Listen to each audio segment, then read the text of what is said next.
All right, welcome back, everybody, to the Swiss Army Man podcast. I don't even know what episode it is. I think it's 23, actually. 23, Michael Jordan, LeBron James, couple amazing goats of the sport. And I have with me today the goat of podcasts guest, Brandt Tobler, my good buddy, author, comedian. What a great intro. I appreciate everything. I don't know I'm the goat, but you are the goat of podcast guests. I agree with that. You know what? I agree with that. I'll take that compliment. What number were you? What number were you when you played? 6. I was number 6 and number 3. Like number 3 was only if someone already had number 6, but number 6 was my go-to. Why'd you pick 6? So number 6 it's a weird thing. So my dad was in the military and he was out to sea a lot when I was younger, and I picked number 6 like the first time I played. But I played when I was like 4 with my brother's like 6-year-old team because I was good enough to play up. And so like I got number 6 because it was like a smaller size. But I loved it anyway. I was like, oh, sweet. And then I found out my dad came back and he was like, oh, he's like, my favorite player of all time is Al Kaline. And he wore number 6. So I stuck with number 6 forever. I like it. I like 6 is a LeBron number 2, actually. Yeah, 6 is. And then it has like a whole bunch of other meanings like for me. So like I was born in May and my birthday is the 11th, so May 11th, 5 minus 11 is 6, and I just have a bunch of weird 6 things that pop up throughout my 666. Yeah, nothing but good luck for you. I have 18. I have 18 letters in my name throughout, so it's like evens out to 6. My daughter's same way. My first daughter, and then my son was born the 17th of May, and there's like a weird way that thing comes to 6. It's just a whole bunch of like crazy. You should have named one of your kids 6. I thought about it, but then I was like, I think. No, Andre 3000 named this kid 7, I think. Yeah, well, I was going to name my kid 7, and then I was going to name him 7, and then there was like a Seinfeld episode, and then one of my friends back home stole it, and they named their kid 7, and well, I need to have a kid first before I right. But that was the original plan, was because that's my lucky number, and I was going to go with 7, but now I was going to go 7, and then my daughter was going to be Tennyson, so it'd be 7 and 10.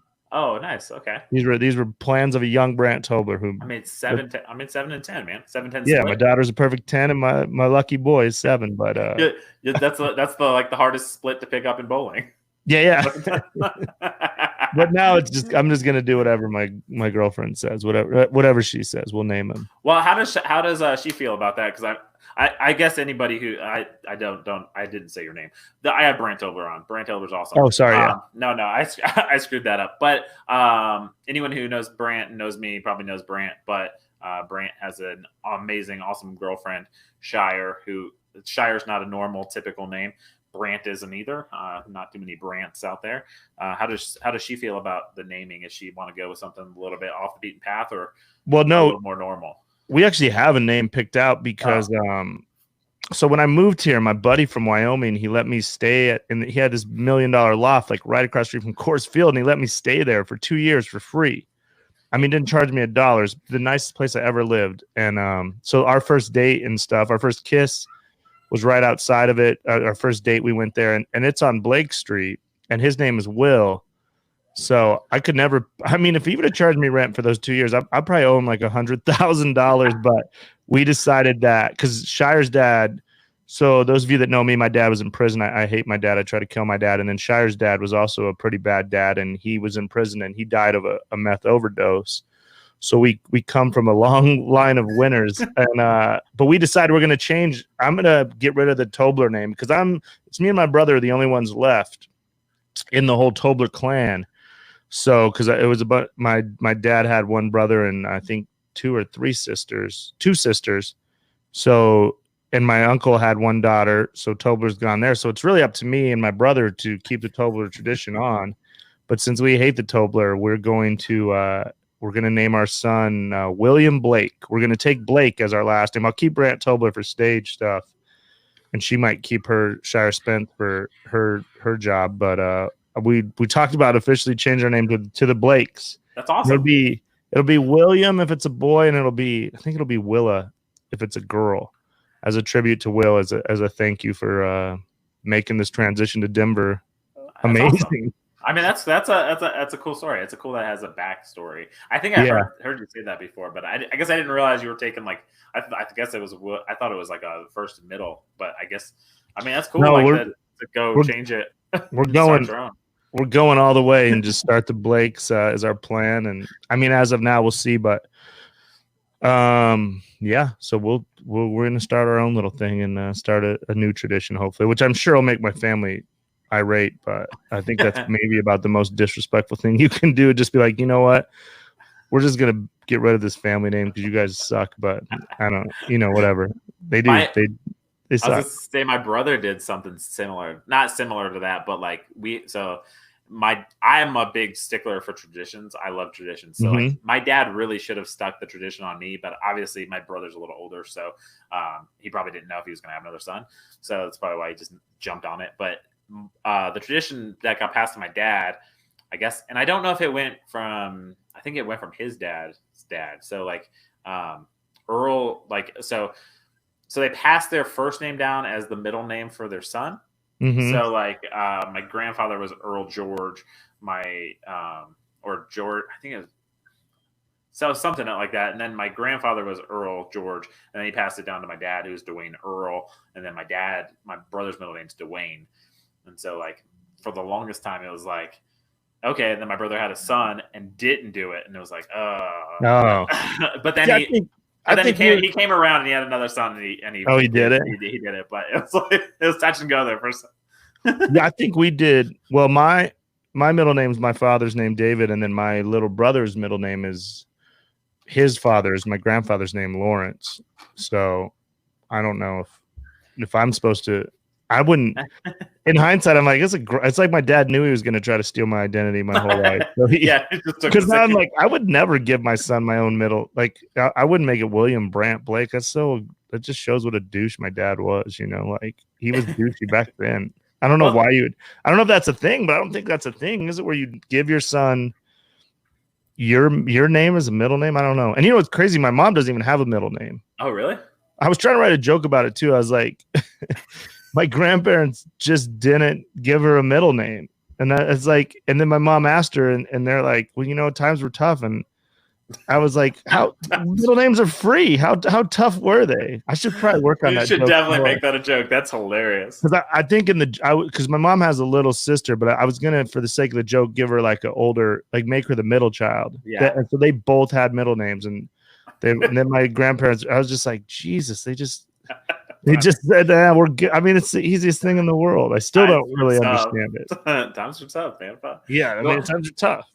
That's hilarious because actually I was actually doing when I was listening to your book on tape again because I've listened to it like 3 times. By the way, if you haven't checked out Brandt's book Free Roll, it's an amazing book. Thank you. You can catch it anywhere, but you could just contact Brandt and he'll send it to you. Yeah, I'll send you an autographed one with whatever. With some stickers and a new magnet of my face. Everyone needs my fat face on their fridge, encouraging you not to get in the fridge and be fat like me. but in listening to it, it was funny because some of the names were names of my family, like that I hadn't heard, like Mildred.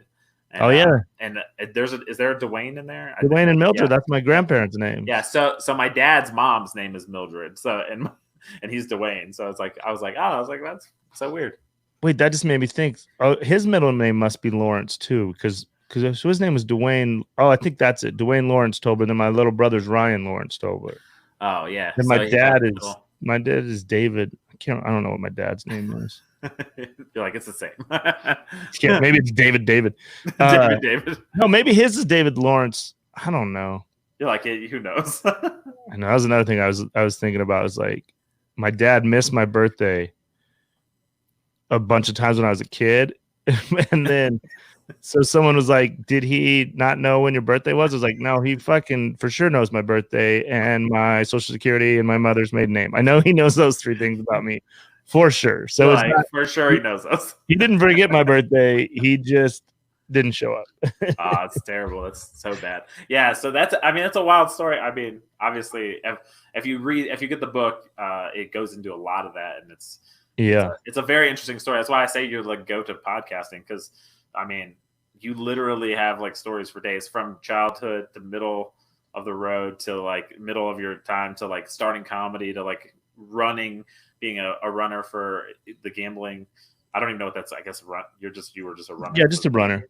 Well, that's what sucks now being all in love and grown up is like before I started dating Shire, I was always like, I got to do it for the pod, man.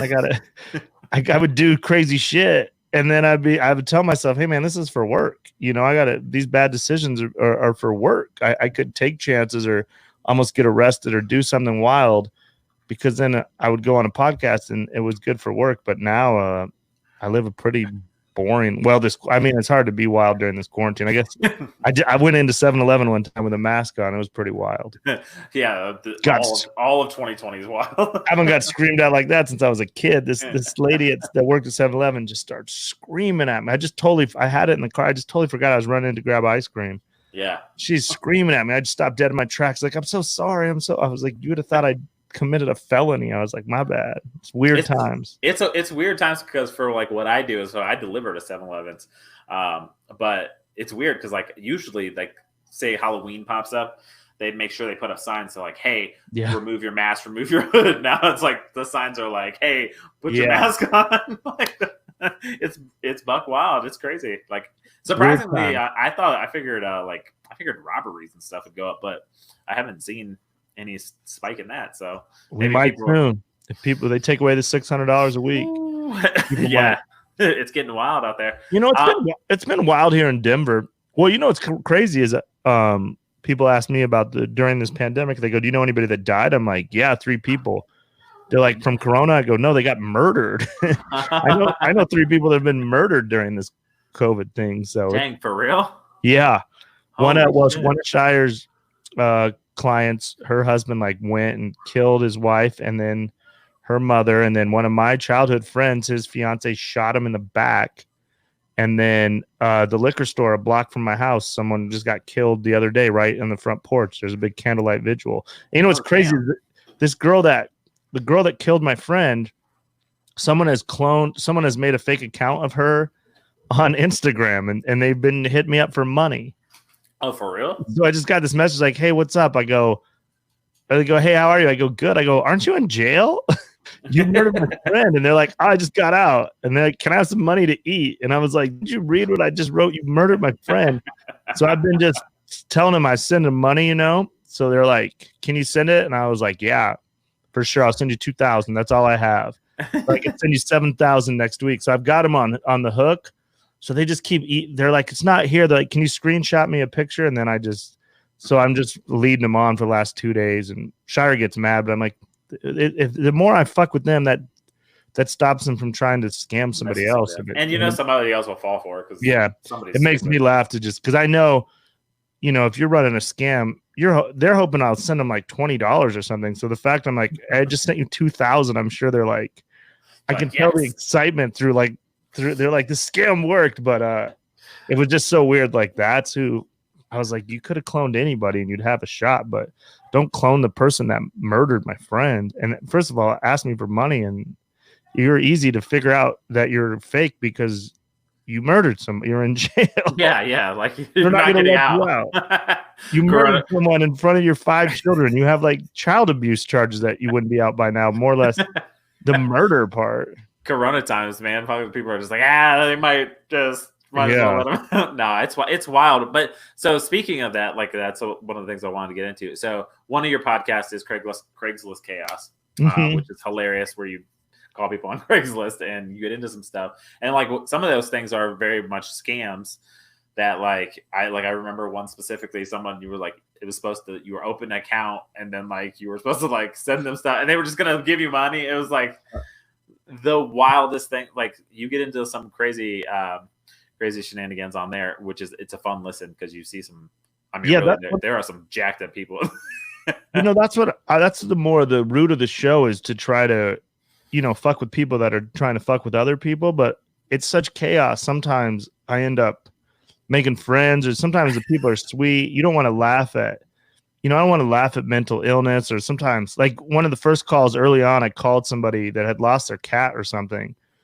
And then about, 45 seconds into me trying to be funny, I was like, this is like an awful thing you're doing. So now, I prey upon goofy. I try to be goofy and fun, or if they're trying to scam or pyramid scheme, I like to mess with them. Or if they, I get so many weird ones. People trying to get me to join the Illuminati, and people.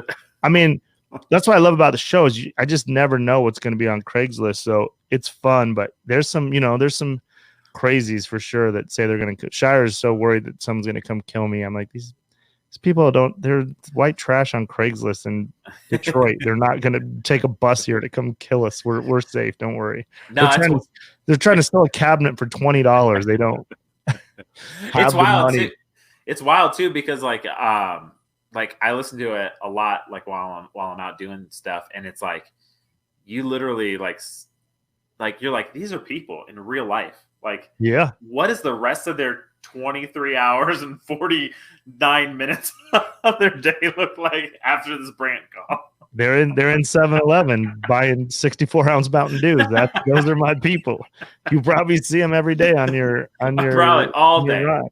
For sure. Yeah, dude, wild. There's some weirdos, man. We have fun. Occasionally people get mad or they say that's another crazy thing. They're like, I'm calling the police. I'm like, do you understand what's going on in this country right now? Do you think the police have time for someone 7 states over prank calling you about an oven? You fucking idiots. Call them. I mean, that's just it's sometimes I'm just amazed by how dumb people are. Like, hey man, it's just a prank call. Just hang up. And then if I call you back, just don't answer. And we move on with life. But some people get so mad at me. I'm gonna call the police. I'm gonna kill you. I was like, do you think anyone has time for this fucking nonsense but me? No one does. And the crazy thing is like you have you have some people who like tried to like prank you back, which is hilarious, and then they just like they don't have the same tenacity. They just can't keep it. Like they don't understand. I have nothing to do. I used to be a comedian. I don't even get to do that anymore, really. So they're like, we'll call and mess with you. I go ahead. I would love to talk to somebody. I'm bored out of my mind. I'm sitting here playing my dog all day. My girlfriend's at work. Like, I'll talk to anybody. Call me up. I'm not scared. It's that's the best part is like, and then you get the people who just want they want to talk. Like, well, yeah, I think half of Craigslist is just people putting their phone number on there just so they can have companionship. Because sometimes I try to prank people, and then I'm in on like a 20-minute call, and I'm like, oh, this person will talk. They don't even care I'm making fun of them or whatever. They just want to talk to somebody. Yeah, you're like, how lonely is your life? It's crazy. I enjoy that one quite a bit. Actually, the funny thing is I was actually thinking. Today I was trying to think of questions to ask you, and one of them was, so you're known for sneaking into events and stuff, and so with Corona times and the bubbles and all the sports, and you're a big sports person too, with all the sports coming back, how, like, once they start letting people in, have you thought of a new scheme to get in? I thought about trying to sneak in now would be the most legendary. If I could do it now, just when nobody's in, get into the NBA bubble. If I could just be like in center field, if I'm just the only person sitting in the outfield, would be like crazy. Because I almost feel like if I got in, nobody would mess with me because they'd be like, well, if you're in, you're supposed to be in, nobody just sneaks in. I think they let a little bit of the press in, but I've always wanted a foul ball or a home run. So part of me is like, God, if I could just sneak in, I'd fucking get like 30. I would just be on Instagram like, look who caught a foul ball at the game. 10 seconds later, I jogged to the other side of behind the third base. Look, got another foul ball. It must be my lucky day. I think it'd be super funny, but I wish I knew somebody like with the Rockies. But I think everyone takes this shit too serious for fun. But it would be fun. I should pitch it to him like, hey, can I just be the lucky fan of the day that gets every single ball? And then like when the teams come off at the end of the inning, I would just switch sides and they'd throw it. And I'd just pretend like I was so happy. I think it would be so funny, but I'm sure they don't. It's not time to have fun right now. It's serious. No, it's crazy. Which is the crazy part because baseball is back, and I love baseball. Football's in the works. Let's hope. NBA is coming back soon. Yeah. WNBA started. AFL. I've been watching a lot of AFL. Aussie rules football. I love it. It's a crazy sport. It's nuts. Like I'm watching sports at like 2:30 in the morning. I forgot. Still learning it. Have you got it all figured out? For the most part, yeah. I do. First off, the team that I ended up picking, their fan base is awesome, and if I'm on Twitter like while the game's on and something happens and I don't know, I'll just put it and I'll get like 15 answers. Oh, really? Like, That's and great. they're like passionate about it. It's awesome. Fremantle Docker people, awesome. They're awesome people. And so it's crazy, but like I did not realize like how much I love sports until like we didn't have it. Like I thought I loved sports, but I was like, fuck, that's the only thing I watch on TV, I think, anymore. Yeah, it's been torture. I mean, like, to me, my world was just comedy shows, and then I would just make money doing comedy so I could go to concerts or to sporting events. That was my whole life. And so this has been, I mean, I'm the most happy-go-lucky dude. This is the first time I've ever dealt with any kind of depression, and I just have these funky ass days where I'm just like, because the TV sucks. There's nothing I watch like. It's so bad. You know, I watched like Ozarks and Better Call Saul, the stuff that I liked, but I plowed through it all. Or if I do find something I like, I just watch it all in like 3 hours, 4 hours, and then I'm like, now what do I do the next 4 days? So I'm so glad sports is back. I just need football. You know, I just love football. I've always joked that my career would be way better if there wasn't football, because when football comes, I get my fantasy teams. I'm such a Bronco fan. It just takes over my life, where I spend half the time worrying about fantasy and games, and then there's Monday night, and there's Thursday night, Saturday, Sunday. I'm useless, you know. So yeah. I should be trying to get shit done, because when football does come back, I'm gonna be jonesing for. I'm gonna be so excited. Well, the crazy thing is I just saw you did a show yesterday. Was it yesterday? So you did a show yesterday. You got a show coming up later on this week down here in the Springs, and then you're opening for Josh Blue Saturday. Yeah, Saturday in Wyoming. So stuff's starting to roll open again. Yeah, they're starting to roll open. This one in Wyoming is crazy for me because it's in an arena, and what they're doing is they're taking out the floor. Like the arena floor, they're putting tables, and it's like a dinner show. But it's where I lost state basketball. So it's like it's crazy.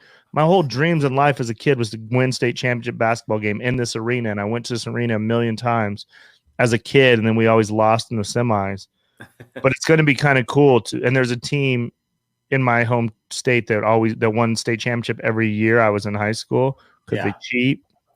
But I'm so excited to walk out on stage and just be like, fuck Gillette. I've always wanted to say that. So this show I'm excited for Saturday, because not only do I get to open for Josh Blue, who's an incredible comic. This is how good Josh Blue is. One time he was opening for Chappelle. As the feature, he got a standing ovation. Damn. I mean, no one in I don't know if anyone's ever done that. But I mean, he finished and they gave him a standing ovation. I was like, this is fucking incredible. So this is I'm really excited about that show, because it's just a crazy thing, you know, to be like, it's just what I always talk about, out dreaming your dreams. Like, I could have never thought when I was crying my senior year on that basketball court, like that one day I'd get to come back and tell dick jokes. I really get nostalgic, and I really stuff like that. It's going to be special, because I was just a kid from Wyoming. I never dreamed any of this shit. So that one's going to be cool. And then we're going to do one on Comedy Works August 13th, which wherever you're watching from, listening, you can stream that live. So that'll be cool. And then back to the Springs, end of the month. So it's coming around, but you know, I think we're all right. I got a friend that works for the governor, and they just told me that the governor's like, there's no fucking way I'm shutting this shit down again. So that's good. But that could change in a day. So who knows? Right? You're like that. Yeah, anything crazy could happen.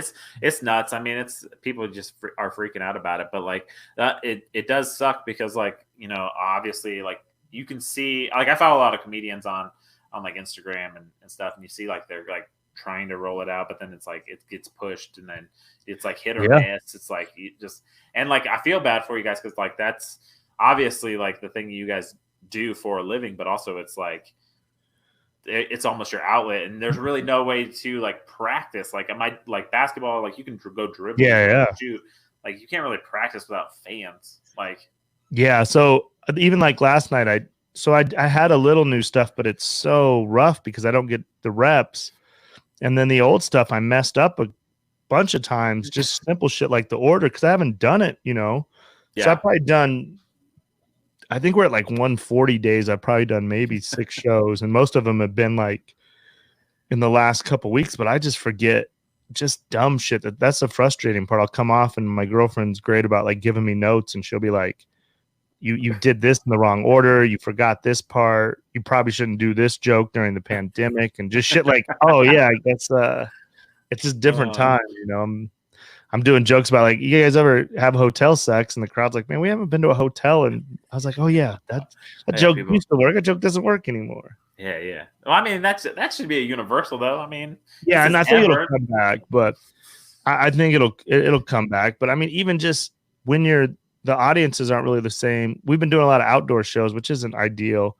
No. But just little shit of like adjusting your mask, or it just doesn't flow. Like, you know, it just makes me grateful I'll be super grateful when it all comes back, because it's I didn't realize how good we had it. It was just beautiful. It was just beautiful back then, and now it's a lot harder. So, but what are you gonna do? I was gonna say, I think I mean, could you? I guess if you look at it in like a glass half full manner, like this could be like the way to, like, you know, scrub some of the things out and add in new stuff, and, you know, work, since you're basically at ground zero. Yeah. Right? No, maybe you find something in there that takes it over the top, or for sure. I'm definitely there's gonna be some stuff that never makes it back into the act, and there's definitely some new stuff, and I hope it scrubs out. There's a lot of scrub comics.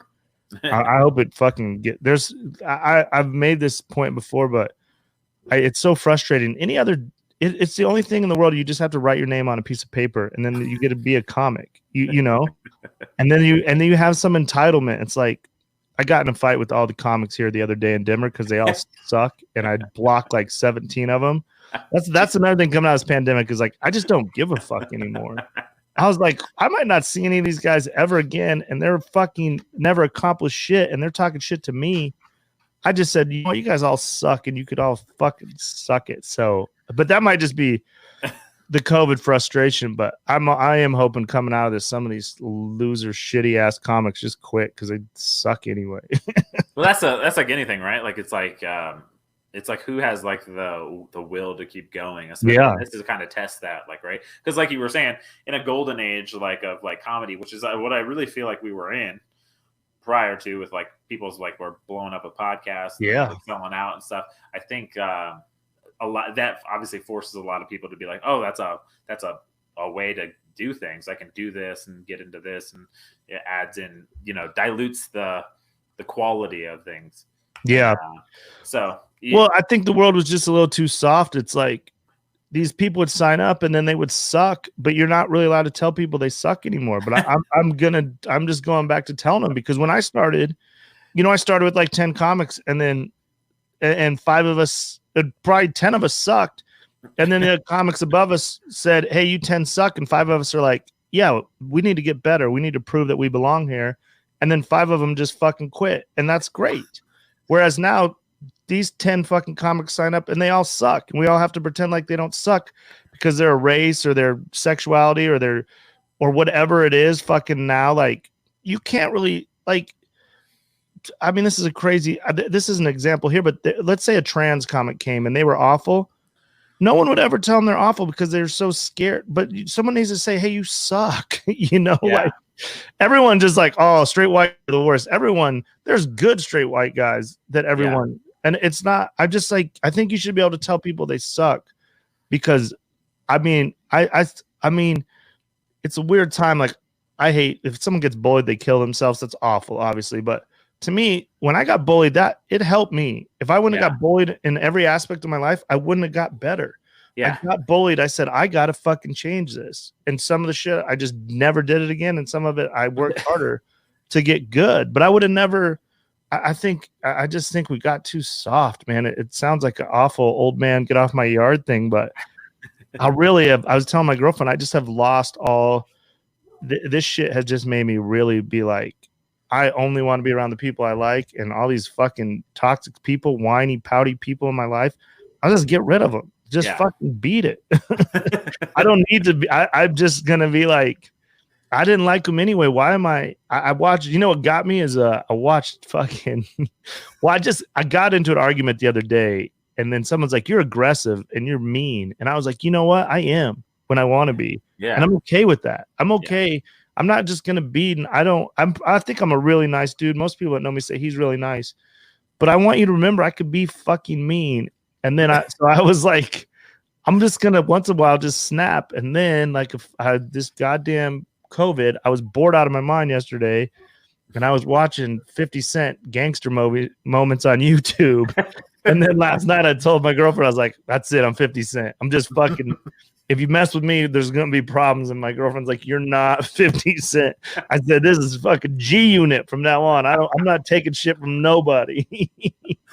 I'm losing my mind, I think, is a long fucking stupid rant I just had. That'll probably get me canceled. I'm losing my mind, but I'm over it.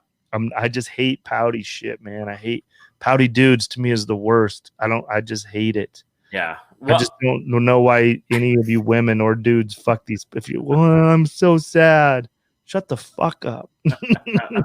Well, that's the thing is like, I don't think anything you said was out of line. I think that the problem is like you said, everyone's so afraid of like, maybe it's the cancel culture, maybe it's like whatever, but like, in a way, like you're going to have trolls and you're going to have people who just hate to hate, but like if you, in a way, you telling that like trans comic, hey, you suck, like, or whatever, then like, I know you've expressed it before, like you may say that, but then you may pull them aside and be like, hey, I know you've done it. You've been on stage. We can talk, we can get at a level and I can help you, or I can give you my insights. And then like, that might help you. That's a buildup, like, but like to tell somebody, hey, you're fine, and then they just like in their brain are like, okay, yeah, sweet, I'm good, and then continue to suck.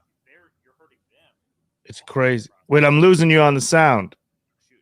Something happened. Shit, I unplugged something probably. Can you hear me? Very barely. Okay, let's see if we can bump this mic up. I might just go without this. Hold on, let's see. I'm gonna unplug my mic and go straight with the other mic. No idea what you're saying. If you want to tell me in the chat, I'll just hang here till you fix. Hear me now? Perfect. Okay, sweet. I just unplugged my mic and went with the other mic. Okay. Yeah, sorry, we just cut and we just cut all the way out. Yeah, no, you're good. No, yeah. It's like it's doing them a disservice in a way. Yeah. Well, that's what what's great. Criticism either. You're going to get the bad stuff, but you're also going to get constructive criticism, and it seems like nobody's doing any of it right now. No, and I got in a fight with this dude. And then he's disabled. And then everyone's like, dude, you're going at a disabled dude. I go, no, I'm going at a comic. Yeah. You guys don't want me to call him a disabled comic. You want me to call him a comic. You don't want to be a woman headliner. You want to be called a comic. You guys all say, that's the other thing. Everyone's like, well, we're all this. Don't call us women comics. Don't call us disabled. Don't call us trans. I said, okay, then I'm going to treat you like everyone else. That was like one of the problems I had one time when this girl comic was the headliner. And then she said to somebody in the green room, I can't believe he's doing that joke in front of a woman headliner. And I was like, bitch, if I'd have introduced you as a woman headliner, you would have freaked the fuck out. That women are always like, and we stopped. I just treat them like headliners. So I'm like, you be the first one to say, hey, I'm a headliner just like every man. Then don't fucking be in the green room saying, why are you doing that in front of a woman headliner? Like, what the fuck are you? You can't have it both ways. And that's why I'm just done trying to figure out which way everyone has it. And I'm sure that female headliner or that headliner that happened to be a female, what is not a top quality. No, she sucked. But whereas, like, I bet you, like, people like, and I don't know any of these people. You probably do know some of them, but like, it seems like say a Nikki Glazer or something like that. They can hold their own. They are not insecure. That probably doesn't matter what goes on before they go on. They're like, I can handle whatever I walk onto. That's what their real headline. I mean, when I started out, I was a douche and I didn't think women are funny until I just got buried by women. And now I'll be the first one to tell you, man, there's fucking women that are killers. And they're right. They're just headliners like everyone else.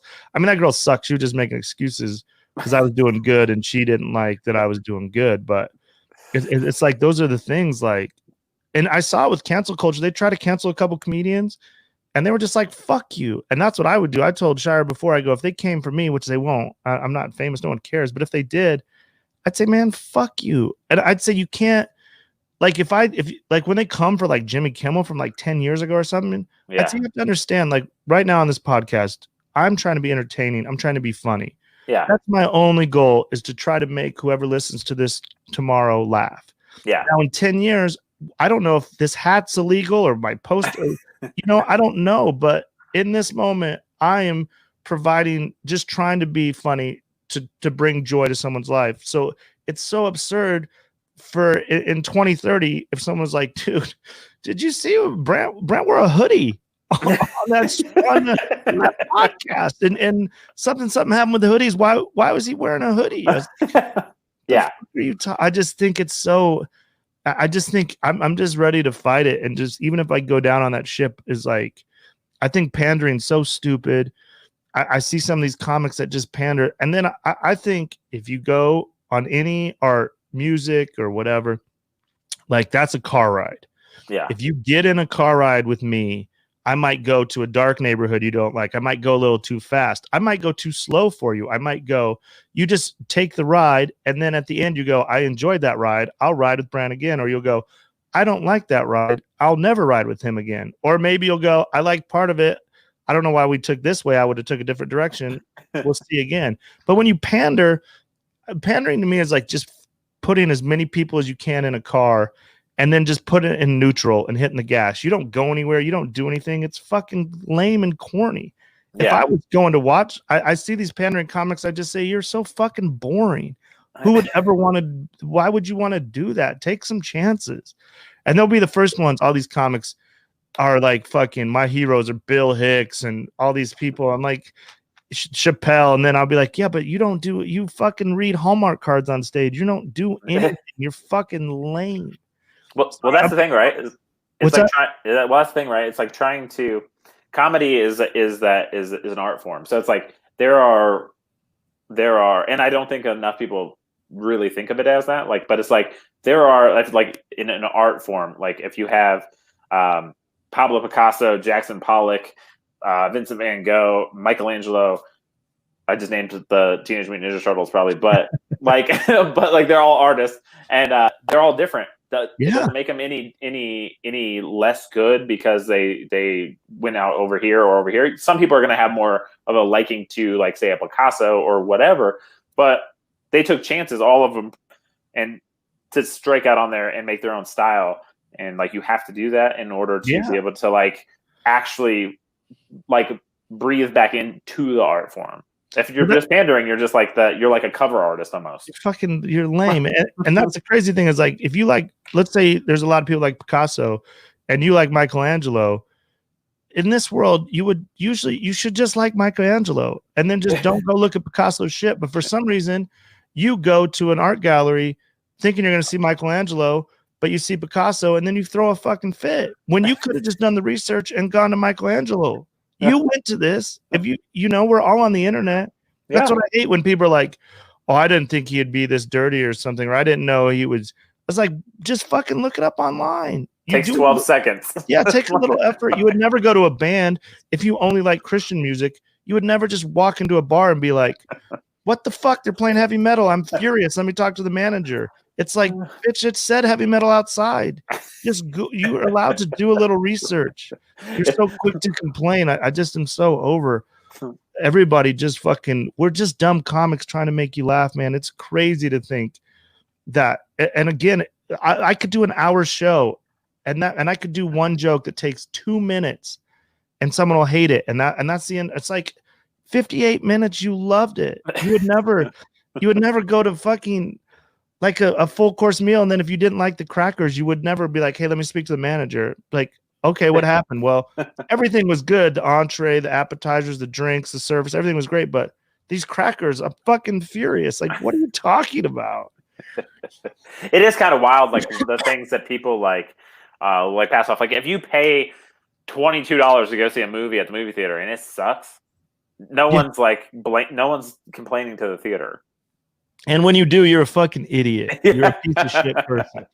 Because once again, you could have done the research, and you know what you're getting going into it. Like, I've seen people do that. It's like, oh man, and the movie theaters pay them. Yeah, I've been like, no, that's you looked it up. Like, it's unexcusable now to just walk into something blindly and then walk out. I mean, that's your fault. Like, if you. I just don't understand. But there's just people like that love to complain, and we're so lucky at Comedy Works that we have such a great owner in Wendy Curtis that she has our back and she understands. Because once again, okay, let's say there's 200 people in there and 2 of them are pissed. That means 198 of them had a great time. So if you do, but the problem is 198 people, when they have a good time, they just go on with their life. You don't go get on Yelp and be like, I had a great time. It's those 2 fucking idiots. But if you own a business, you're like, oh, we got 2 bad Yelp reviews. It's like, yeah, but everyone had the best. I mean, 99% of the audience literally had an incredible time. And they just went and did real life Yelp reviews. Yeah. Which unfortunately we don't monitor, but that's way better than no one gives a fuck about Yelp. If you really care about Yelp that bad, that's usually a shitty customer anyway.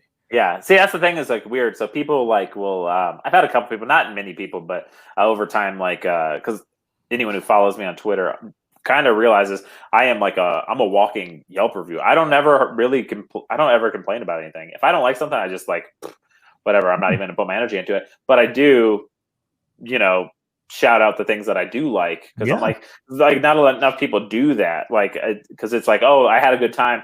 They kind of keep it to themselves. And you're like, no, like I want people to know I like this podcast. Go check that one out. Like, if you like that, here's another one you can check out. Like, here's the link to it. I'll make it as easy as possible for you to get to it. Like, I mean, but that's great. And I should do more of that. Everybody should do more of that. Yeah. I don't do it on that big a scale, but people always be like, dude, you like everything on Facebook and Twitter and Instagram. I go, yeah, because 99% of what people post is something good and they look good or they feel good or they did something. So why wouldn't I like it? It's free. I have people in my life that say they're like close to me and they would never fucking like one of my pictures, which is so weird. Not that it matters, but it's like, I'm just like, if I see someone post something, that's why it takes 1 second. It's free to be like, and I know it makes people feel good about, as dumb as it is. I agree. It's a fucking stupid thing. But if I post something that has 100 likes and one that has 10, I like the 100 likes better. I mean, that's just the truth. It's just how it is. So if I can make people in my life feel better, and I'm usually genuine happy for them. If you lost a bunch of weight, if you got a promotion, if you're at a sporting event, if your team won, if your favorite movie's on, that's great. Why don't I just hit like, heart, sweet, great? But people are always like, dude, why do you do that? I go, why don't I? Why don't you is the question. It takes two clicks, boom, boom. And you're like, nothing. You can make somebody's day, Yeah. It's crazy. It's also like, I mean, it's definitely something that like we see, for the people who don't know, like I make some of the content for the podcast that we post on Instagram. And it's like, when you post something and like you get like 30 people or like 10 people like comment it and stuff, like it's like, oh, like cool. So people like it's also feeding back in. You're like, I made this little graphic from Brandt talking on the podcast, and now that made somebody happy in their day and maybe like put a smile on their face. Yeah. It's a cool like circle of like happiness. Why wouldn't you want to be part of that instead of the negative shit? Yeah, that's what I'm saying, and that's why I blocked all those negative people. Hell yeah! Not like hit them, not muted them for 30 days. Get the fuck out of here. We don't even. You can earn your way back in, but for now, because I'm sure I'm gonna have to see him. They're like, "Why'd you block me?" I said, "Because you suck." And if you're good, or maybe I could bring you back, or maybe I won't. But for now, the sight of you is fucking not good for me. So be gone. Yeah, you said down the street. Said G unit. G unit. That's 50 Cent right there. Oh shit! Right. You know it exactly. No. So after like the one thing that I really like, it's funny because like we did this podcast December. I think it was December. It was the first time you were on my podcast, and we didn't know each other at that point. That was like kind of our first intro. And now since then, basically since that day, I think we've probably talked text every day, almost every day. So and you've become one of my really good friends, and like I enjoy interacting with you, and you are like literally one of the most positive people around, and it's awesome like to see somebody like that, and like you've done other people's podcasts, and like you really feed back into like helping out and stuff like that. So this is another reason why I say you're a podcast guest goat, because like it literally like it doesn't matter if like no one listens to this podcast or like 1 million people listen to this podcast. Like you're gonna give like it's like I might as well be Joe Rogan right now. Yeah. Like you know what I mean? Well, like it's I just appreciate it because I know when I reach out to people, I'd have to have some balls to be hitting up people and asking them. And then when people ask me, I just think it's like kind of or just like, I just think it's what you're supposed to do. And I know if I expect people to say yes to me, I'd have to have some real balls to be like, oh no, I'm good. Because sometimes little podcasts do reach out to me, but in some people's eyes, I'm a little podcast. So I'm amazed by that. Sometimes it's like, I try to stay to, who I am. People always say, what if you became famous? I said, I'd just have a nice car. So I'd be pretty much, I'd wear the same shorts I do every day. I'd probably have better shoes and I'd eat a little better, but I don't think I would change at all because I'm pretty happy with, who I am, but I think it's easy to be, you just should be nice, as much I'm on these rants today, but I think, because a little bit of it, he's like, man, you think you are 50 Cent, but I think I'm just like some way I'm just gonna stay happy. I just what it was is I just am old school, and this has bothered me so much. And I think I'm a sports guy. You're a sports guy. You understand? Yeah. Like I just look up to the people that came before me. They paved the way. They've accomplished what I've accomplished, like shit I've dreamed of accomplishing. And it drives me crazy. These young fucking kids, they've never accomplished anything. Why would they talk shit to me? They've never done anything. Like the people, when I moved to Denver, or like, let's say I got to be where I think I was like the best comic in Vegas. And then I moved to LA and I was at the bottom of the totem pole again. And I was the most humble. I knew where I was at. I didn't go into LA fucking firing shots at Daniel Tosh or something. I was like, and like when I moved here, it's like, there's a hierarchy here. And these people have built the scene and they've accomplished a lot of things that I've accomplished or that I still dream of accomplishing, but I would never fucking challenge them on shit. And I have all these fucking little idiots, people that are like, they've never done anything. And then I'm like, dude, I've been on Comedy Central. I wrote a book. I have 2 CDs. Like, oh, you're so insecure. You fucking talk about everything you accomplished. I go, no, I work my ass off to accomplish all that. And you're damn right. I'm going to fucking talk about it. I don't understand why we're not allowed to talk about our achievements because someone else didn't accomplish them. I did all this and fucking was the hardest thing I ever did. So damn right, I'm going to drop it on you and say, look, this is what I did. You never done shit. Oh, I'm a writer. Here's my book. I said, we're right on Amazon, 131 reviews, 5-star. What'd you write? Oh, well, I don't have to post my shit because you didn't do shit. So shut the fuck up. Well, that's the thing, right? Drop it. It's like the. It's true. It's like the truth. I'm not putting up with that shit. I think there's a hierarchy, man.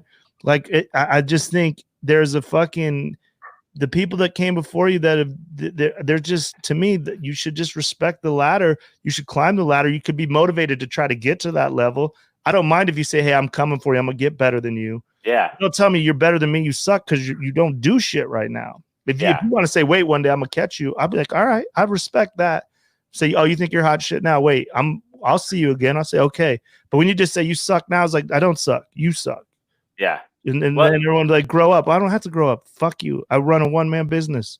And if I want to be childish, insecure, whatever the fuck you want to call it, eat it. G-U. Yeah. Well, that's the thing is like, it's not even like insecurities. I think, like you said, so many people nowadays come from like I think like we were talking about the golden era. People come in, they're like, okay, it's easy. I'm going to do this. Boom, boom, boom, boom, boom. We're going to go up the ladder. It's going to. But like you've said on this podcast back in December, trying to explain to your girlfriend how there is no like, I'm not going to be employee of the month, and then I'm going to become the manager, and then I'm going to be. You are a one-man business. There is no like right way, wrong way to do it, but there is like hard work and working hard. And if you do that, there should be no reasons for you not to be able to show your accomplishments. Like I was with you, unfortunately. Well, I mean, fortunately, I enjoyed being in your company, but unfortunately, one of the last times we were together in the same room was the day Kobe died.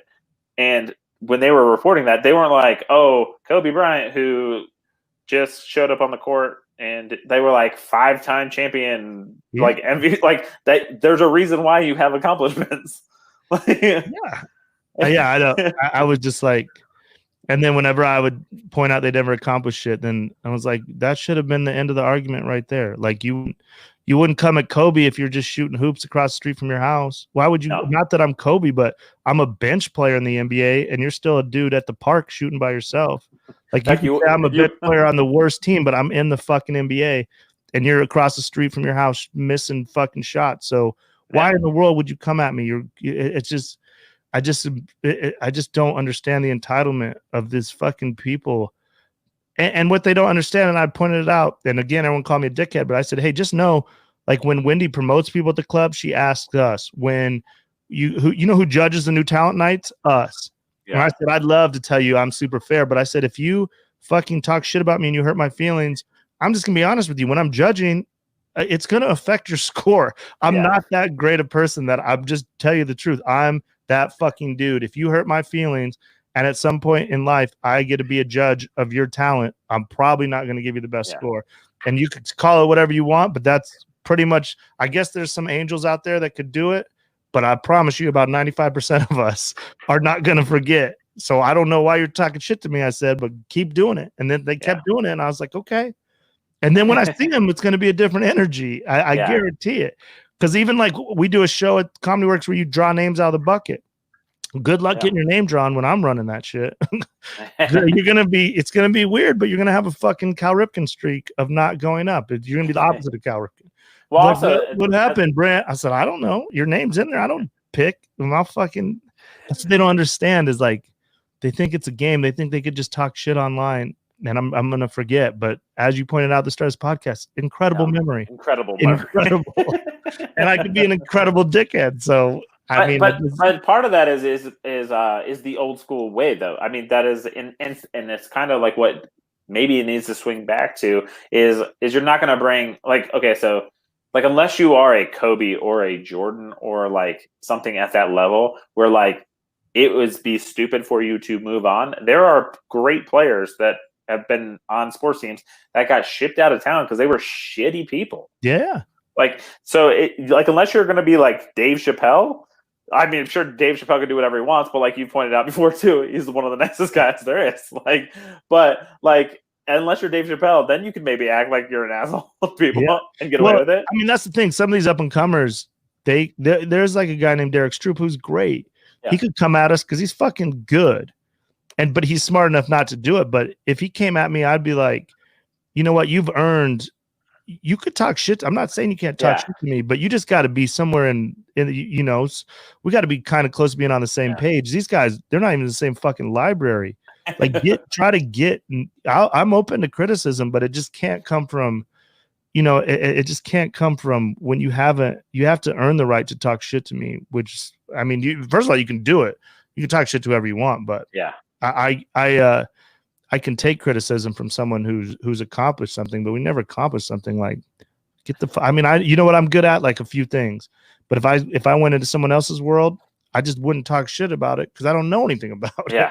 But maybe that's just old school or maybe just common sense. But that brings me up to one of the other things I was going to talk about, which was your amazing podcast with Andrew Slater. Yeah. Which is Comedy Explained, where you talk about a lot of these things in different aspects, and this seems like it would probably be one of them is like kind of knowing your place and like knowing the pecking order would be something that could get discussed on there, I guess, probably. But like how did you like think of that? Like how did you guys like during this COVID we just didn't have anything to do, and I thought it was when you're in the comedy world you just love talking comedy, and I think comedy classes are a ripoff because as a comic, you don't make a lot of money. You need all the money that you can save because it's just a tough world. So, and comedy classes are usually taught by people that didn't make it and they need money to pay their rent because they're not good enough comedians. I always say, I go, you never see anybody good teaching a comedy class. It's not like Bill Burr's comedy class. It's like so-and-so. I've been doing it 23 years. Here's the thing here's where you can always tell if someone sucks in comedy. If they tell you how long they've been doing it, that's not a credit. If you've been doing it 20 years, you should have a credit. You know what I mean? Yeah. Like you've seen me on here. I've been doing it 20 years. You've been doing it 20 years, and that's all you're going to tell me. So anyway, we just love comedy. I think we give tips, and they're free. We just do it because we love it. Andrew's one of my best friends.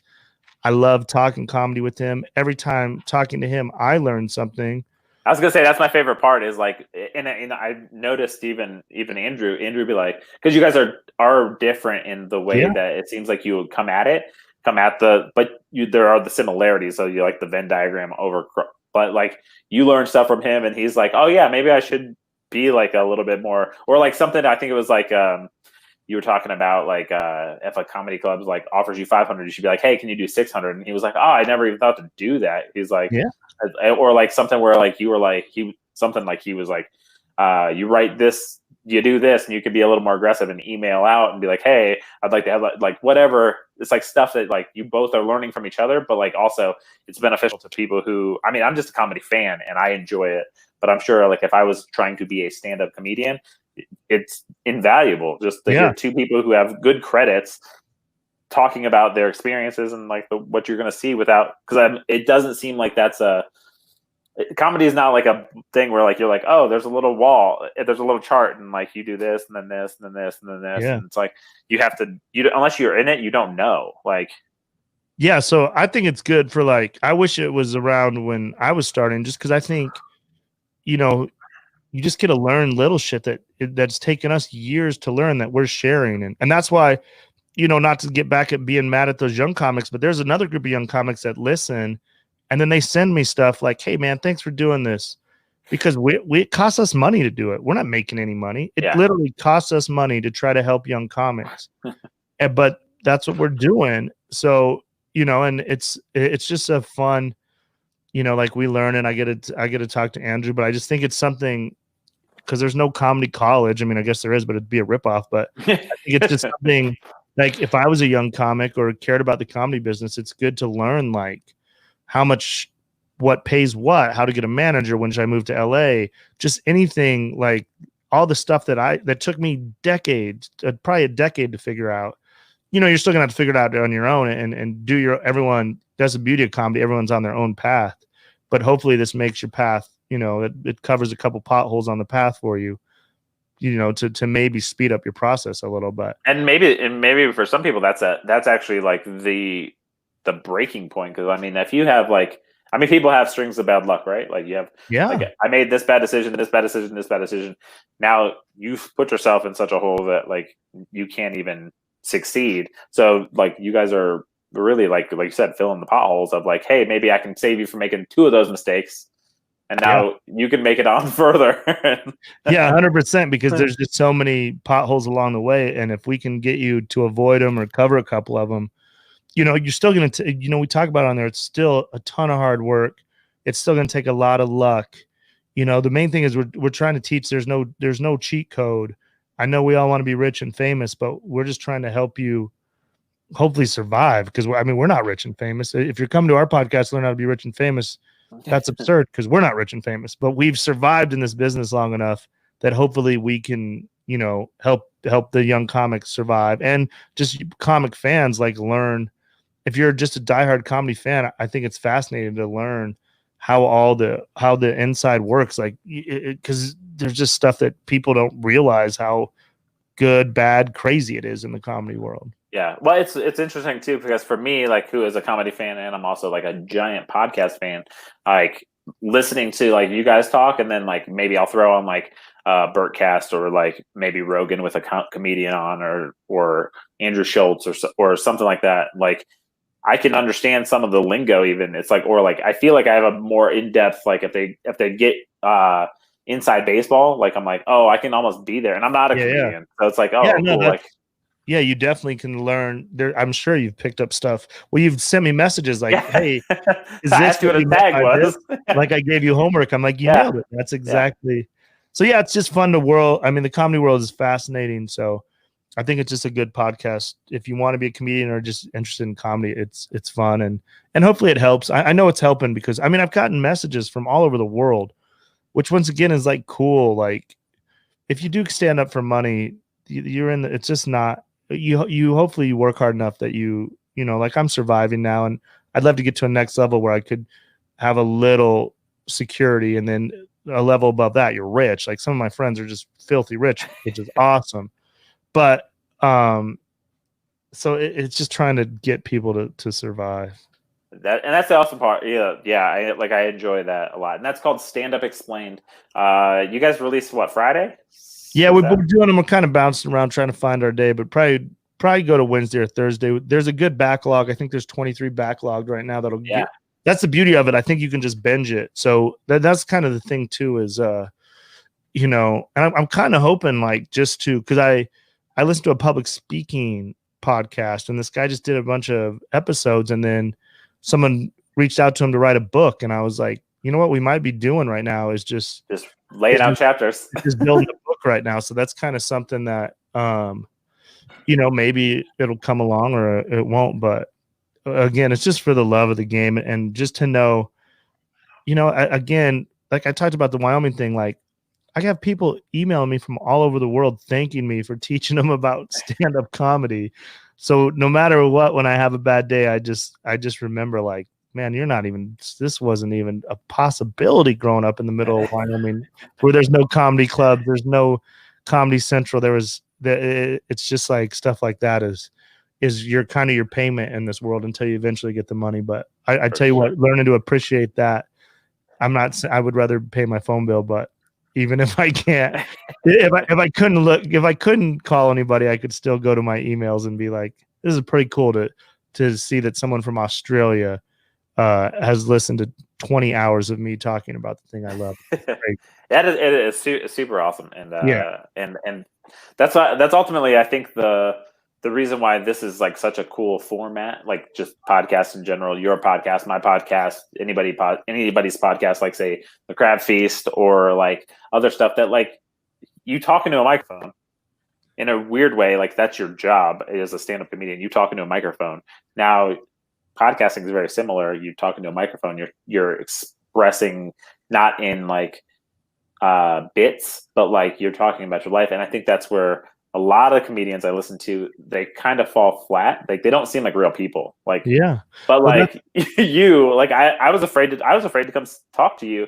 I didn't even come talk to you the first time I went to see you live, and now like we're friends because like you are literally one of the coolest people. That was the G unit. No, that's the crazy thing is like comics are the sweetest, and trust me, we need you guys more than you need us. We're always trying to build a fan base, and if I wouldn't have became friends with you, you've helped me more than anybody in my career, really, which is crazy to think that we almost didn't talk. So, that's the thing. Comedians, they're the best. I promise you. It's like you can always, especially if you kind of are in the world as a super comedy fan or a comedian. I can't imagine. I got to be friends with some of the comedians I am. It's like I've compared it before. It's like as a basketball fan getting to be friends with LeBron and shit. I get to sit down and have drinks with Dave Chappelle. It blows my mind. And he talked to me like a regular. Oh, you were in Dayton? Did they have you still stay at that hotel? I stayed at this hotel. I'm like, this is fucking crazy.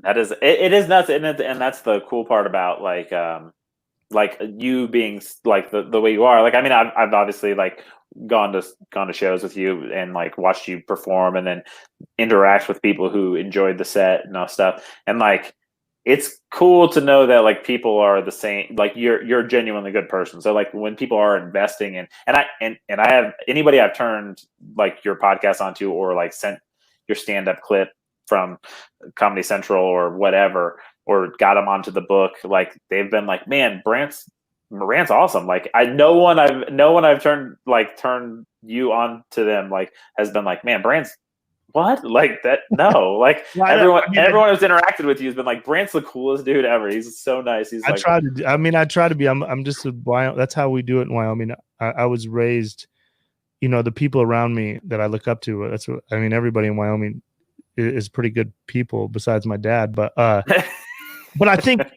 going back, I forgot going back to what you said. I think that's the key of having a good podcast is being vulnerable. I agree with you. There's some comics that just get on here.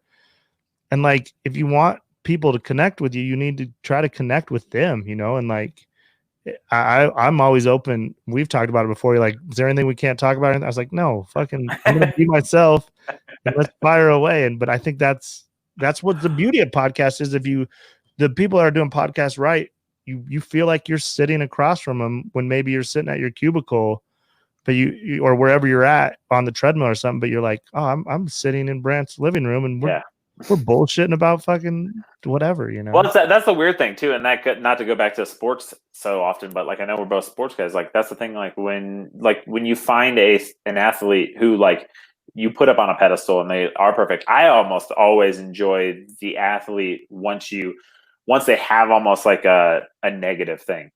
See, because then you're like there is a chink in the armor, and they are a person, and they are able to achieve. That almost makes them greater in a sense for me, because I'm like, oh yeah, they probably get in arguments with their wife at home, and they probably yell at their kids wrong, and they probably like stormed out on like a family reunion because somebody said like whatever.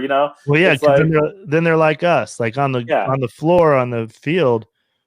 I'm nothing like the greatest athletes in the world, but when they get, like you said, they do regular shit, like, oh, that's what I do. I did the same thing. Me and Kobe. Oh, that's weird. He went to I like Chick-fil-A too, or just like I know what you mean.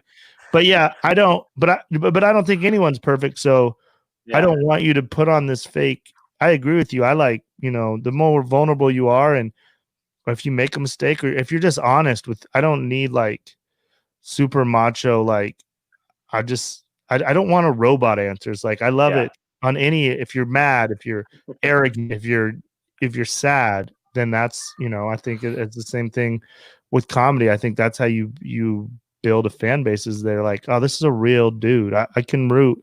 It's something that I said a lot at the start of this year, is like, I just root for people now. There's some comics I don't like, and but then I don't need to put them on blast. But there's other ones, when they come up, I just go, man, I'm rooting for that dude. Like Andrew Santino, when I saw him on that I was like, I always root for Andrew Santino because he's always a good dude. So that's the same. We started this with me saying that there's nothing on TV. By the way, that Little Dicky show was actually really good. Yeah, I thought really, Dave, yeah. And I only watched that show because of Andrew Santino. Yeah. Like I was like, oh, Andrew Santino's going to be on this, and I enjoy his podcast, and I've heard good things about him being a good dude, and I'm like, yeah, I'm going to support that. And like that's the same thing with like any podcast or anything else I enjoy. Speaking of things that like normal people do and being normal, let's segue into maybe you giving me a little bit of a story that is something no one's ever done. How about that? What? A story no one's ever asked me about? No, not a story no one's ever asked about. You've definitely told the story. But for maybe people who don't know the entire backlog of Brandt Tobler catalog, you stole a famous football player's jersey. I did. So yeah, I did. It's kind of a long story, but you can give me the abridged version. So years ago, it all started a long time ago when I was in Vegas. I worked for a bunch of professional gamblers, and one of the biggest bets of my life, I bet the Colts to win the AFC Championship and win the Super Bowl for $5,000 on each one. 3-1 odds to win the AFC, and then 5-1 to win the Super Bowl. So I would have won 40,000, and it was Peyton Manning. It was when they were really good. I bet it early in the season, and then, long story short, Mike Vanderjagt's a kicker for the Colts, very cocky kicker, which I like. When I like arrogance in my athletes, but he shanked this kick to tie the game, and they lost. And I lost all my money, which is part of gambling. I shouldn't be that mad at him, but I was. And then after they lost, he got all drunk at like the Pro Bowl, and he was talking shit to Peyton Manning, and I always liked Peyton Manning. And Peyton Manning's like, yeah, that's just our idiot kicker. He got all liquored up and was running his mouth. So then fast forward years later, Peyton Manning gets signed by the Broncos, my favorite team. I'm the biggest Bronco fan in the world. I'm doing shows in Marco Island with the very funny comedian Jeff Dye, and we go to this bar, and it's called Vandy's. And when I walk in, there's Colts memorabilia all over the wall. I'm like, I bet this is Vanderjagt. So I asked the bartender, I go, hey, is this Mike Vanderjagt's bar? They're like, yeah. I go, where's he at? I was going to make him buy me a drink for losing all my money, and they're like, oh, he doesn't come around here a lot because he was coaching. This is in Marco Island, Florida. He was coaching a little league football team, and this kid was heckling him, calling him wide right because that was the kick he missed that cost me all the money. And I guess he like pushed this kid over or something. He roughed up this kid, so he got in trouble for that. And then the bartender's like, and he got caught fucking one of the waitresses in his office, so he doesn't really come to the bar anymore. So we're like, oh, all right. So then we just kept drinking. fireball shots like idiots. So then I came up with a plan. I was like, dude, we should steal something from Vanderjack's bar and we'll give it to Peyton Manning as like a gift. And then me and Peyton Manning will be friends. My buddy Jeff Dye's like, all right, I'm down. And Jeff's he's a good Christian boy. He never really got in trouble. And he always loved my crazy stories. So I think he always wanted a crazy story. So he's on it and he's drunk enough to be on it. So he walks around the whole bar and he's trying to take everything off the wall, but everything's like screwed in real tight. So he comes back, he goes, everything's like nailed in. I was like, fuck it. It would have been funny or whatever.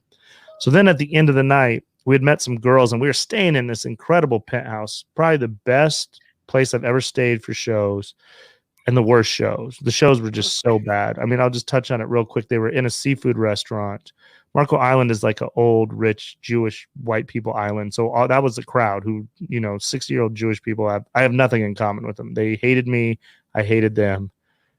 We'll just leave it at that. If you look up Marco Island, like there's a bunch of comedians that said it's the worst place they've ever performed. I was going to say, I think Sam Morril said on your podcast. It's the fucking worst. But I ate good. So I would just sit on stage and these old people hated me. And I would because part of the deal was you're performing in a seafood restaurant, which sucks, but you get all the food you want.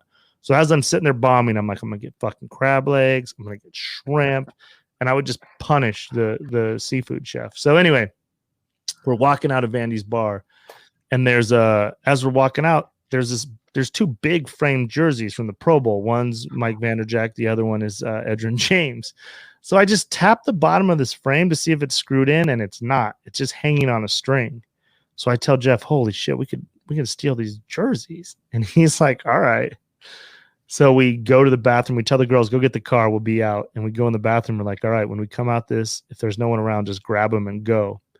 So we come out, sure enough, no one, the bar's closed. We were hanging on till we were the last ones there. We come out, no one's there. We grab them. Boom, we're gone. We jam them into this girl's Mitsubishi Eclipse, fuck up the top of a roof because there's like big wooden nice frames. These frames are huge. So then we take them up to this penthouse. Like, again, we're staying in the most incredible penthouse. This penthouse was so dope. It had like a big elephant head on the front door, like this wooden car, like just ridiculous money, right? So we go in, we bust these jerseys out of the frames, and we're wearing them. We're fake playing football. These girls are putting them on. And you don't realize how big these football players are. So when I put on like a Vanderjack jersey, it'd come down to my knee, a dress and shit. And the Edgerrin James one was just as big. So we're partying with these things. We're spilling drinks on them, and fucking girls got glitter on them and shit. And so then we all go to bed. We wake up the next morning. We go to the comedy club. We think it'll be funny. We tell the comedy club staff, like, yo, we stole these jerseys. Everyone's laughing. They think it's great.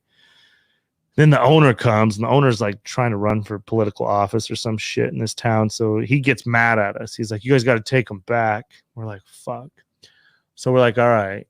We don't want to take them back, but we're like, all right, we have to take them back. So we take them back. So we just put the jerseys back in these broken ass frames, and we drop them off on the like porch of this bar, the side patio part, right? So then the next day, it's our last day of doing shows, and we're all sad because it was like a great story. Everyone thought it was funny, and now we don't. And Jeff never really done anything crazy, so it was like he loved the story.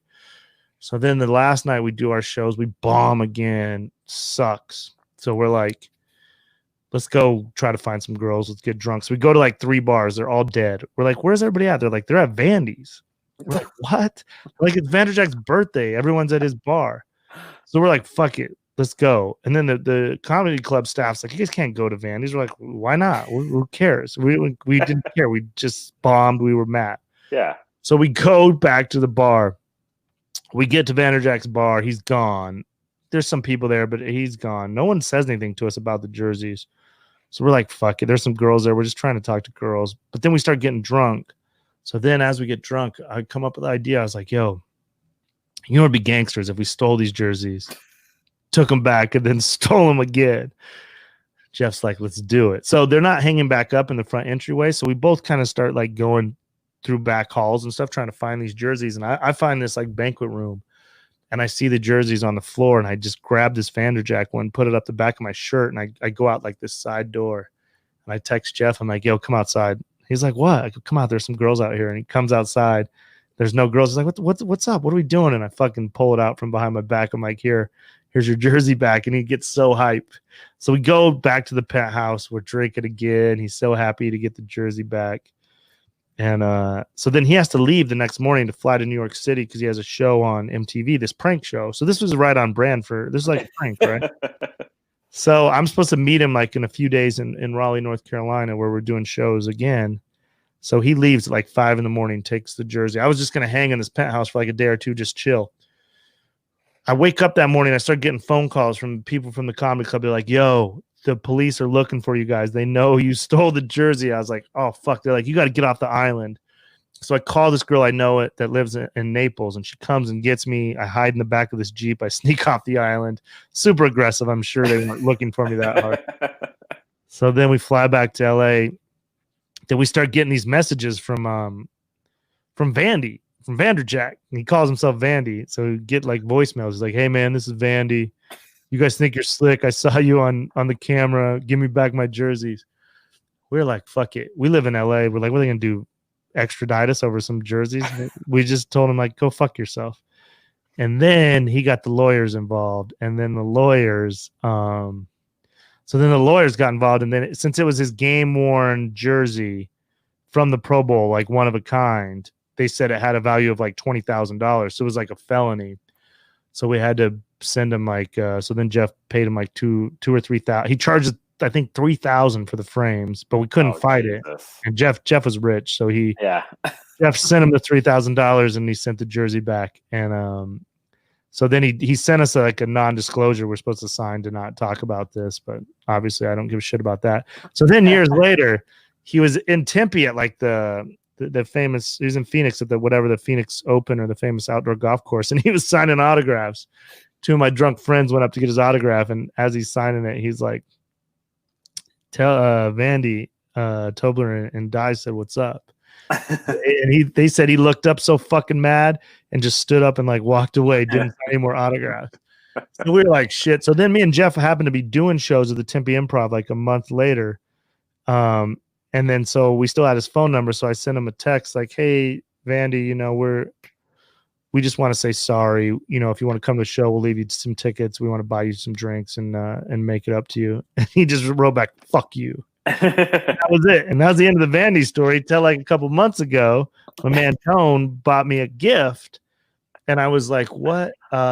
He's like, I got something for you. It's a surprise. And I was like, I didn't know what it is. Hold on. It's hanging up. I'll be right back. Hold on for 1 second.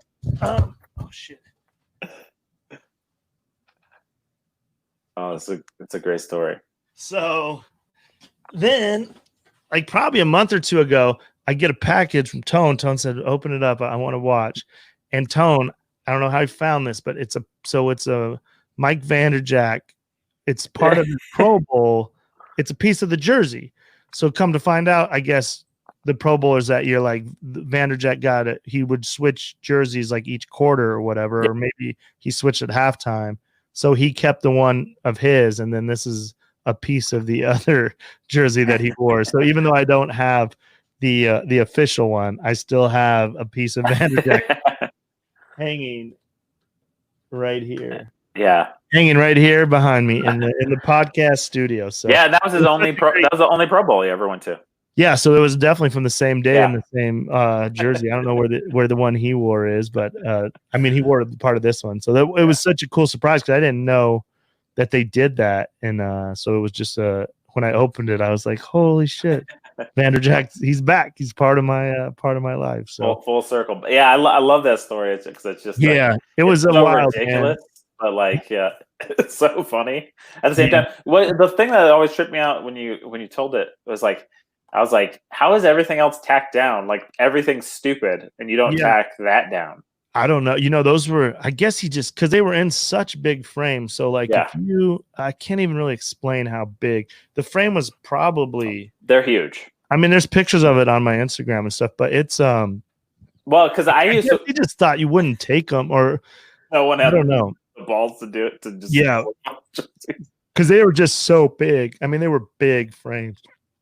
Well, the crazy thing is I used to manage a sports merchandising store, so like I know how big those frames are. Yeah, like because we used to sell them for like we had like 2 or 3 of them in the store, and like first off, they're not that expensive. ISO. Like he definitely overpriced you, but yeah, like those things are huge. I mean, they're a good size. I think maybe that's the thing. You know what? Thinking about it, I think it would have just been hard to screw them in because they were so big. But maybe. I guarantee now he probably did because I mean they were just hanging on a string like you would hang. Yeah. You know, so I couldn't believe it, but they were big, man. They were so big. It was crazy. Well, the funny thing is too is when you type in Mike Vanderjagt. So like when I found that card, I was trying to find like any website I could find, right? Like because I was like, oh, that'd be so funny. I was gonna get you a replica jersey. Like I was like, maybe I can find like someplace like some foreign site that like has like because I had this site that like you could find almost every jersey.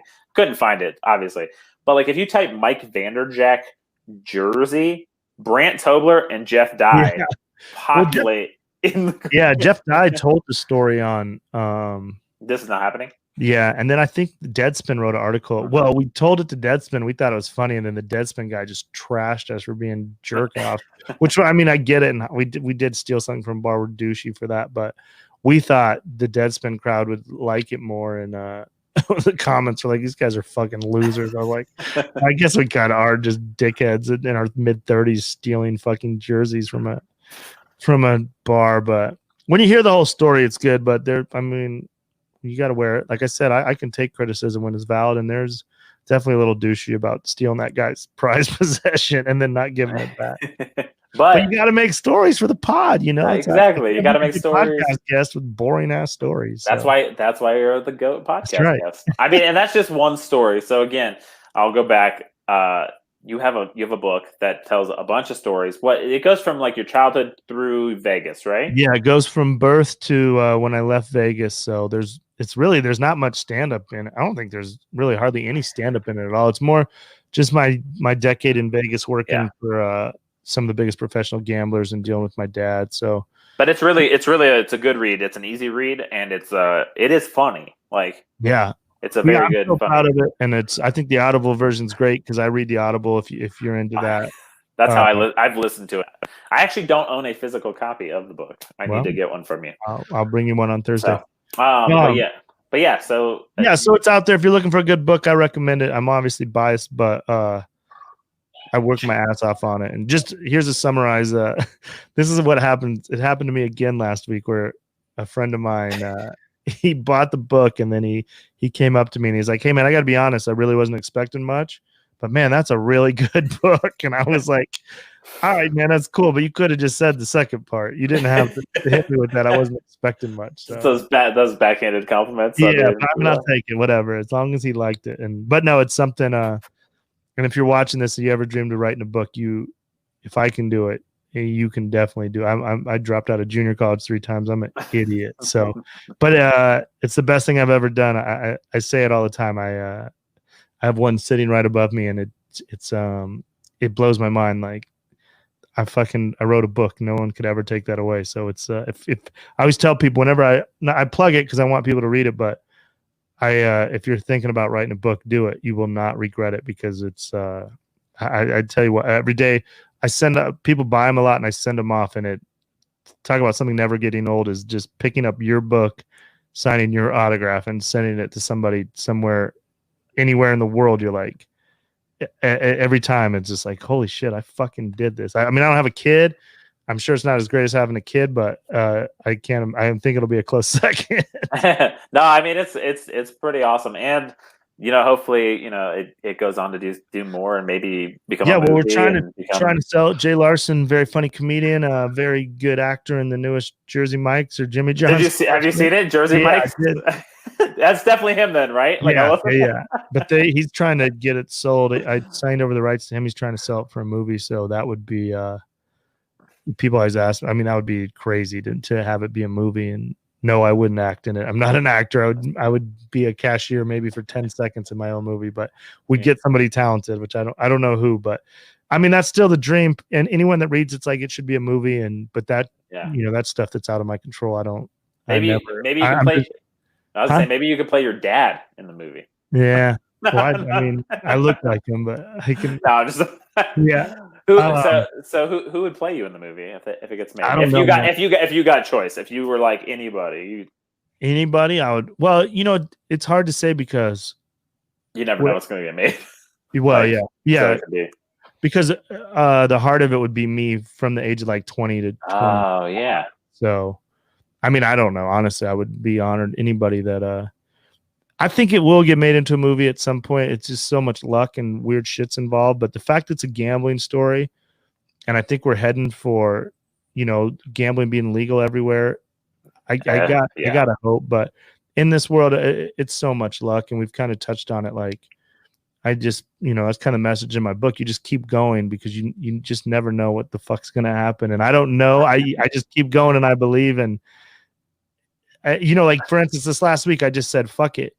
I sent one to Mark Maron. I sent one to Dave Becky, who's the head of like the biggest comedy department, who's Chappelle, Bill Burr's manager. I sent one to Stan Hope, and I'm like, I reached out to Judd Apatow. I'm just like, it's just all. I believe so much in the book. It's just got to end up in the right hands. And I print the books for like $5. I ship them for like $3.50. I'm just like, fuck it, man. If I can throw these $8, if I can throw $8 in the wind, at least it's my book. I just never know. So I'm gonna be a little more aggressive with it, trying to get it into the right hands. But the thing in this world, who knows who the right hands are? And the crazy thing is you just never know. Like, so I was listening to the radio today while I was working, and there's I forgot the country singer's name. I should have, but he just released a record, and the only song on his record that he didn't write, because he's one of those like ones that write his music mostly, was this song that he found that he liked when he literally was interning, I think, in like one of the publishing companies, and like he was basically just logging songs, and he found the song he liked, and he emailed it to himself and he kept it for like 10 years, and he just made it into a song. And he was like, you never know. Like someone, even Judd Apatow could take the book and be like, fuck this shit, and sit it somewhere, and then who knows who he's around? Maybe fucking Seth Rogen picks that shit up and he's like, "Hey, now I'm gonna make this book." You just never know. You never know where the book's That's why I'm just trying to get it out there. But so if anybody listening, Steven Spielberg's nephew, hit me. No, and it's crazy. I met up with a childhood friend the other day, and he bought the book, and I was just gonna bring him one, and then he was like, I said something about getting made into a movie, and he's like, my wife, who I just met his wife earlier that day, she's like, her dad's like wrote like 18 movies. He's a screenwriter. I'm like, well, if he needs a copy, and they were like, yeah. I was like, well, I mean, I can send these copies. I'll go broke shooting these out, because and it's just cool. Like, it's something I'm proud of. Like, again, to bring it back, like I'm so big on going for your shit, because it's a long story how I wrote this book, but I can't tell you how much pride, how proud I am of it, and just the joy it gives me. And even like shit like this, I might be losing $8 a time, but man, it's the best $8 you could lose is signing your own book and sending it to Bill Burr or someone. It's just crazy. He might never get it, but it's the best money I've ever, I would say, wasted, but it only takes once for none of it to be wasted. Well, I was going to say, how many people are sending books to people? I mean, who knows? Who knows? Trust me, I'm putting together a pitch for Rogan if I can get it on the Rogan podcast. I tweeted it the other day, and I appreciate it. I will go down unapologetically. You are my friend, but like I said, you're the all-time podcast goat, like guest to have. I mean, I've listened to Rogan 4 hour free. You could do a 10-hour Rogan, and you probably wouldn't get everything out. I know, that's why. Well, hopefully the stars will align here. And again, it's like there's so much luck involved in this. It's something like that. If I did Rogan, I might have a movie. I might have 10 movie deals, or I may never. Rogan might pass. You just never know. Just keep going. I mean, that's the thing, is like that you like you said, you've accomplished it. It's gonna get made in a movie. And then, like, we've talked, I won't say anything, but like, I mean, you've talked about other books that you want to write, and all of those are like awesome. I spent about 3.5 hours today working on one today. So so like maybe that book will do the other book. Who knows, man? I just never know. I just know I gotta just try. It'll be the next 50 Shades of Grey movie. No, 50 Cent, G Unit. We said, who do you want to play you in the movie? 50 Cent. 50 Cent. I mean, 50 Cent from Wyoming might be interesting. Yeah, for sure. No, but I always appreciate our talks. Yeah, man, I kept you longer than I expected to keep you, but dude, I could talk to you forever. We do have one thing that we do on this podcast, and since it's been a while since I've had a guest because I took an absence, and just really like I love podcasting, so it's almost hard for me like if I'm not putting out the best thing to put it out. So I'm glad that you came on. I do have other guests lined up, and so usually what we used to do is we would have a previous guest ask you a question, and then you ask a guest for the next question. But since I don't have a question from a previous guest, I'm going to ask you a random one, and then I'm going to take one from you that will answer that I will ask the next guest. Gotcha. So my question for you, which is just completely random, I just thought of it, is if you could turn any superhero into a stand-up comedian, who do you think would have the best career? I guess the Joker, right? Isn't that I mean the easiest answer? Probably. I mean, I guess. I don't know if he's if he's a superhero, probably, but I don't know if this counts. But the funniest show I ever watched was Space Ghost. I don't know if you ever watched Space Ghost. Brack. Yeah. I don't know if Brack's a superhero. I guess Space Ghost would kind of be. But to me, those two, I used to, me and my buddy Chance, we'd drink Mad Dog 2020. Come on, late at night on like 1 a.m. in Wyoming. And we would watch Brack and Space Ghost and the Mantis. And just, so I don't know if you've never look up Space Ghost on YouTube. It's, so I guess that would be my answer, because that's the first thing that popped in my head, because those dudes made me laugh so hard. I mean, that's a good one. That's a solid answer. Yeah. So right. I got a question for Jeff Tice. I believe Jeff Tice is my next guest. Okay. If everything stays the way it is, Jeff Tice will be my next guest. But it could be for anybody. Ask something random, then not anything. Sometimes I don't know who the next guest is, so sometimes it's interesting. But like, Jeff should be the next guest. So if you want to make it specific, you can. No, I know how guests work. It could be anybody. My question is, where is the best hotel you've ever stayed in your life? Okay. Sweet. See, hopefully you get a good answer. That's a good one. And then, so since I usually make my guests answer their question. So. Oh, really? Do you have a solid answer for that one? Man, I've stayed at some incredible hotels. I really like the Broadmoor down in your world. Yeah. My favorite hotel though is probably I really love the Bellagio in Vegas. When I finally got some money, I went to took my grandparents to see and I stayed at the Bellagio. Very, very special night in my life. But my favorite, and I stayed in a couple of Four Seasons, and I stayed in this Four Seasons in Barcelona in the penthouse with my girlfriend at the time, her family. And this was such a dope room that they, you got a Mini Cooper with your room. They gave you a car. 2 stories, staircase. That was probably the most beautiful. But my favorite hotel, honestly, is the Phoenician in Phoenix, and it's like a resort. They have like 3 golf courses, but we used to go there in the gambling days with my boss, and we would go golf the first day, and then we'd just get a golf cart, and then we just keep the golf cart. And I just love golf carts, so we would drive golf carts up to the pool or up to the bar, because it's a big complex. So getting drunk and driving golf carts and going swimming and stuff is and that place was legendary for it was the first time I saw what like real money looked like, because I remember we came home, we were drunk, and I wanted to order food, and I was looking for the menu. I couldn't find a room service menu, so I called the front desk. I go, "Hey, we want to order room service. Is it open?" They said, "Yeah." I go, "I can't find a menu." They go, "There isn't a menu." I go, "What do you mean?" They go, "You can have whatever you want." I was like, "What?" They go, "What do you want?" And I was just drunk enough to go, "Well, I'll take a strawberry milkshake and some Lucky Charms." And they're like, "Okay." And then I go, "Justin, what do you want?" And I don't think he really knew what was going on. So he ordered like a cheeseburger and like cherry Coke or something. And then it ended up costing like $120 or something absurd. But then they brought it, and I was like, "This is fucking."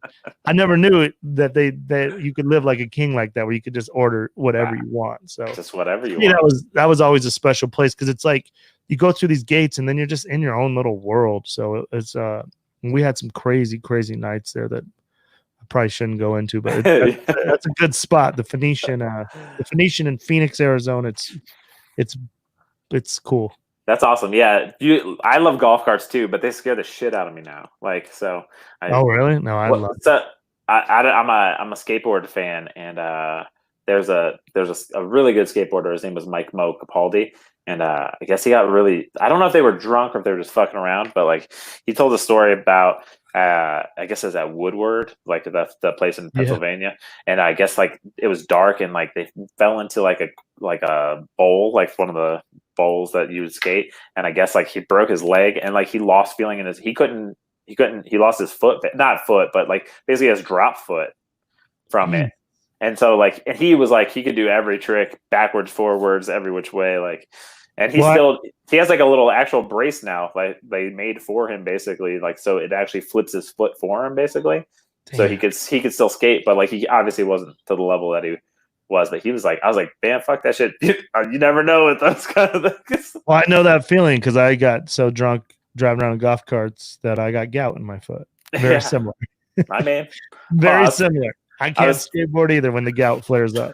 I was gonna say that all those crab legs at Marco Island probably were punishing your own body. But that is true. So yeah, I appreciate you, Brandt. Let's of course, I appreciate you, dude. I can't thank you enough for everything you've done for me. Oh man, I continue to do, man. You you know, there's especially during this, there's been some hard times, and you're always so positive, and we're trusting this process. We're going, and I'm gonna drop a bag. I'm gonna drop a bag off one day. I promise you. I promise you. Hey man, that'll be a great day for all of us because the hard work will come true, and we're busting our butt to get all of it out. You're putting out just an immense amount of content, and I just get to like, listen to it and crop it up and give people like a glimpse of the cool stuff, and hopefully it brings them to the podcast. So I'll plug that. So at the 31 podcast, it's at the 31 podcast on Instagram, at 31 podcast on Twitter, at Brandt Tobler everywhere else, and that's BRANDT TOBLER, and it's probably right underneath his thing once I posted at this thing.